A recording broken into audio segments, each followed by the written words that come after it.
વાહ, ખૂબ જ વિશાળ સંખ્યા. આનંદ થાય છે. અત્યારે આપ જોઈ રહ્યા છો કે અસંખ્ય કબૂતરો એ પોતે ચણ ચણી રહ્યા છે. વહેલી સવાર શનિવારની અને એકદમ ભોળું પ્રાણી માત્ર એક ટ્રકના અવાજથી ઉડી જાય એવા નિર્દોષ અને નિર્મળ આપણે બધાને ખૂબ વહાલા એવા કબૂતરો ચણ ચડતા હોય અને એનો આનંદ આપણે લેતા હોય તો જાતે આપણે અનુભવીએ ત્યારે જ આપણે ખબર પડતી હોય છે. મિત્રો આપ પણ જ્યાં રહેતા હોય ત્યાં આસપાસ આવી રીતે જીવદયાના કામ કરવા માટે જતા દેશો અને જવું જ જોઈએ. અહીંયા આપણે અત્યારે નિર્મા કંપની પાસે આવ્યા છીએ. અહીંયા હજારોની સંખ્યામાં કબૂતરો ચણ ચડે છે. પાછળ પણ આપ જોઈ રહ્યા છો. હું કેવલભાઈને કહું છું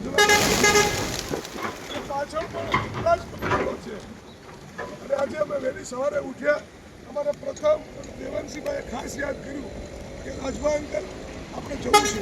વહેલી સવારે બાળકો શિયાળામાં 6 વાગ્યા સુધી કોઈ ઉઠવાનું મન ન થાય વહેલી સવારે ત્યારે તેઓ ઉઠ્યા અને અમને બધાને તૈયાર કરી અને અહીંયા લાવ્યા છે. ત્યારે અમારી સાથે આપ જોઈ લો છો શિલ્પાબેન, એમને પણ ખૂબ આનંદ થાય છે. મારા બંને છે આ પરિવાર સાથે આપ પણ આવી રીતે અન્નપૂર્ણા સેવામાં જોડાતા રહ્યો.